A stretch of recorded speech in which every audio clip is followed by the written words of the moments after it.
ರಂಜಿತಾ ಅಂತ ಇವತ್ತು ನಾನು ಮಾಡ್ತಿರುವಂತಹ ಟಾಪಿಕ್ ಬಂದು ಅನುಭೋಗಿಯ ಅಧಿಕ ತೃಪ್ತಿ ಕನ್ಸ್ಯೂಮರ್ ಸರ್ಪ್ಲಸ್.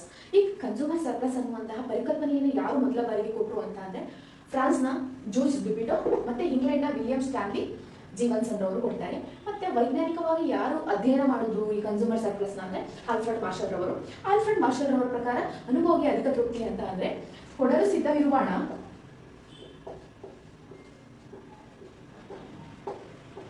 ಹಣವು ವಾಸ್ತವವಾಗಿ ಕೊಟ್ಟಂತಹ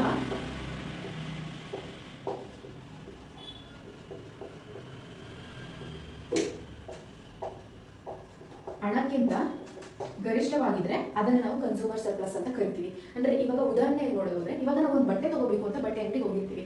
ಆ ಬಟ್ಟೆ ನಮ್ಗೆ ನೋಡಿದ ತಕ್ಷಣ ಅದು 1000 ರೂಪೀಸ್ ಕೊಡ್ಬೋದು ಅಂತ ನಮ್ಗೆ ಅನ್ಸುತ್ತೆ. ಆದ್ರೆ ಅಂಗಡಿಯವನು ನಮಗೆ 800 ರೂಪೀಸ್ಗೆ ಕೊಡ್ತಾನೆ. ಅವಾಗ ನಮಗೆ 200 ರೂಪೀಸ್ ಸರ್ಪ್ಲಸ್ ಆಗುತ್ತೆ ಅನ್ನೋದನ್ನ ನಾವು ಗಮನಿಸಬಹುದಾಗಿರುತ್ತೆ. ನಂತರ ಈ ಅನುಭೋಗಿಯ ಅಧಿಕ ತೃಪ್ತಿಯ ಕಲ್ಪನೆಯನ್ನು ನೋಡೋದಾದ್ರೆ ತುಷ್ಟಿಗುಣವನ್ನು ಅಳತೆ ಮಾಡೋದು ಸಾಧ್ಯ. ನಾ ಹಿಂದೆ 2 ವಿಡಿಯೋ ಮಾಡಿದಾಗ ಹೇಳಿದ್ದೀನಿ.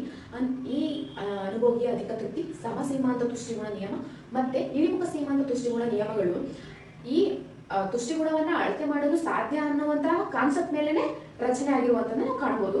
ಆ ಪ್ರಕಾರ ತುಷ್ಟಿಗುಣವನ್ನ ಅಳತೆ ಮಾಡಲು ಸಾಧ್ಯ ಆಗುತ್ತೆ. ಹಣದ ಸೀಮಾಂತ ತುಷ್ಟಿಗುಣ ಸ್ಥಿರವಾಗಿರುತ್ತೆ. ಅಂದ್ರೆ ಹಣದ ಸೀಮಾಂತ ತುಷ್ಟಿಗುಣ ಜಾಸ್ತಿ ಆದ್ರೆ ಖರ್ಚು ಮಾಡೋಕ್ಕಾಗಲ್ಲ.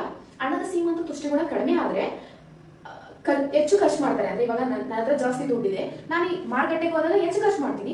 ಅದೇ ಬಡವರು ಏನಾದ್ರು ಇದ್ರೆ ಅವ್ರಿಗೆ ಹಣದ ಸೀಮಾಂತ ತುಷ್ಟಿಗುಣ ಜಾಸ್ತಿ ಇರುತ್ತೆ. ಅದಕ್ಕಾಗಿ ಅವರು ಹಣವನ್ನ ಖರ್ಚು ಮಾಡಕ್ ಬರೋದಿಲ್ಲ. ಮತ್ತೆ ಬದಲಿ ವಸ್ತುಗಳು ಯಾವೂ ಸಹ ಮಾರುಕಟ್ಟೆಯಲ್ಲಿ ಅಸ್ತಿತ್ವದಲ್ಲಿ ಇರೋದಿಲ್ಲ. ಮತ್ತೆ ನಿರೀಕ್ಷಿತ ತೃಪ್ತಿಯು ನೈಜ ತೃಪ್ತಿಗೆ ಸಮನಾಗಿರ್ಬೇಕು. ಅಂದ್ರೆ ಇವಾಗ ನಾವು ಒಂದು ಡ್ರೆಸ್ ನ ತಗೊಂತೀವಿ ಅಂದ್ರೆ ಅದು 1000 ರೂಪೀಸ್ ಕೊಡಕ್ ರೆಡಿ ಇದ್ದೀವಿ. ಮತ್ತೆ ನಾವು ಅದನ್ನ ತಗೊಂಡ್ಮೇಲೆ ತೃಪ್ತಿ ಕೊಡಕ್ ರೆಡಿ ಇದ್ದಾಗ ಮತ್ತೆ ತಗೊಂಡಾಗ ಇರುವಂತಹ ತೃಪ್ತಿ ಸಮನಾಗಿದ್ರೆ ಮಾತ್ರ ಈ ಅನುಭೋಗಿ ಅಧಿಕ ತೃಪ್ತಿ ಅಂತ ಕರೆಯಲಾಗ್ತದೆ. ವಸ್ತುಗಳ ಸೀಮಾಂತ ತುಷ್ಟಿಗುಣವು ಇಳಿಮುಖವಾಗಿರ್ತದೆ. ಅಂದ್ರೆ ಒಂದು ವಸ್ತುವನ್ನು ನಿರಂತರವಾಗಿ ಸೇವಿಸುತ್ತಾ ಹೋದಂತೆ ಹೇಗೆ ಆ ವಸ್ತುವಿನ ಮೇಲೆ ನಮಗೆ ಆಸಕ್ತಿನೂ ಕಮ್ಮಿ ಆಗುತ್ತೆ ಮತ್ತೆ ನಮಗೆ ದೊರೆಯುವಂತ ತುಷ್ಟಿಗುಣ ಸಹ ಕಡಿಮೆ ಆಗುತ್ತೆ. ಇಲ್ಲೂ ಅಷ್ಟೇ ನಾವು ಒಂದು ಡ್ರೆಸ್ ನ ತಗೋಬಹುದು, 2 ಡ್ರೆಸ್ ನ ತಗೋಬಹುದು. ಅದೇ ಮತ್ತೆ ಹೆಚ್ಚು ಡ್ರೆಸ್ಗಳನ್ನ ತಗೊಳಕ್ ಸಾಧ್ಯ ಆಗೋದಿಲ್ಲ. ಮತ್ತೆ ಇತರ ಸ್ಥಿತಿಗತಿಗಳು ಸ್ಥಿರವಾಗಿರ್ಬೇಕು. ಅಂದ್ರೆ ಅನುಭೋಗಿಯ ಆದಾಯ, ಅದರ ಅಭಿರುಚಿಗಳು, ಹವ್ಯಾಸಗಳು ಮತ್ತೆ ಬೆಲೆ ಎಲ್ಲವೂ ಸಹ ಸ್ಥಿರವಾಗಿರ್ಬೇಕು ಅಂತ ಇಲ್ಲಿ ಹೇಳಲಾಗ್ತದೆ. ಅಧಿಕ ತೃಪ್ತಿನ ಒಂದು ಉದಾಹರಣೆ ಮೂಲಕ ನೋಡೋದಾದ್ರೆ ಇವಾಗ ನಾವು ಒಂದು ವಸ್ತುವಿಗೆ ಅಥವಾ ಇವಾಗ ನಾವು ಒಂದು ಸೇಬಿನ ಹಣ್ಣಿಗೆ ನಾವು 30 ರೂಪಾಯಿ ಕೊಡಕ್ಕೆ ರೆಡಿ ಇರ್ತೀವಿ, 30 ಕೊಡಕ್ಕೆ ರೆಡಿ ಇರ್ತೀವಿ. ಆದ್ರೆ ನಮಗೆ ಹೊರಗಡೆ 10 ರೂಪಾಯಿಗೆ ಸಿಗ್ತೈತೆ ಒಂದಣ್ಣು.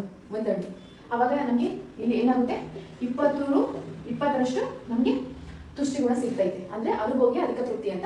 ಅಧಿಕ ತೃಪ್ತಿಯನ್ನ ಒಂದು ರೇಖಾಚಿತ್ರದ ಮೂಲಕ ನೋಡೋದಾದ್ರೆ OX ಅಕ್ಷದಲ್ಲಿ ಕ್ವಾಂಟಿಟಿಯನ್ನ ಗುರುತಿಸಲಾಗಿದೆ, OY ಅಕ್ಷದಲ್ಲಿ ಯುಟಿಲಿಟಿ ಅಂದ್ರೆ ನಮಗೆ ಸಿಗುವಂತ ತುಷ್ಟಿಗುಣವನ್ನ ಮತ್ತೆ ಬೆಲೆಯನ್ನ ಗುರುತಿಸಲಾಗಿದೆ, ಪ್ರೈಸ್ ಗುರುತಿಸಲಾಗಿದೆ. ನಾವು ಮಾರುಕಟ್ಟೆಗೆ ಹೋದಾಗ OB ಬೆಲೆಯನ್ನ ಕೊಡಲು ತಯಾರಿರ್ತೀವಿ. ಅಂದ್ರೆ ಇವಾಗ ನಾನು ಹಿಂದೆ ಉದಾಹರಣೆ ಕೊಟ್ಟಂಗೆ ಇವಾಗ 30 ರೂಪಾಯಿ ಕೊಡಲು ರೆಡಿ ಇರ್ತೀವಿ ನಾವು ಒಂದು ಸೇಬನ್ನ ತಗೊಳಕ್ಕೆ. ಆದ್ರೆ ನಮ್ಗೆ 10 ರೂಪಾಯಿಗೆ ಒಂದು ಸೇಬ್ ಸಿಗ್ತೈತೆ ಅಂತ ಅಂದ್ರೆ ನಮ್ಗೆ ಮಾರುಕಟ್ಟೆಯಲ್ಲಿ OB ಒಂದು ಬೆಲೆಯಲ್ಲೇ ಸಿಗ್ತಿದೆ.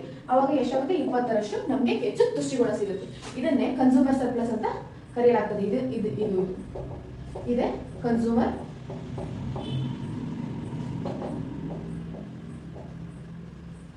ಇದನ್ನೇ ಕನ್ಸ್ಯೂಮರ್ ಸರ್ಪ್ಲಸ್ ಅಂತ ಕರೆಯಲಾಗ್ತದೆ.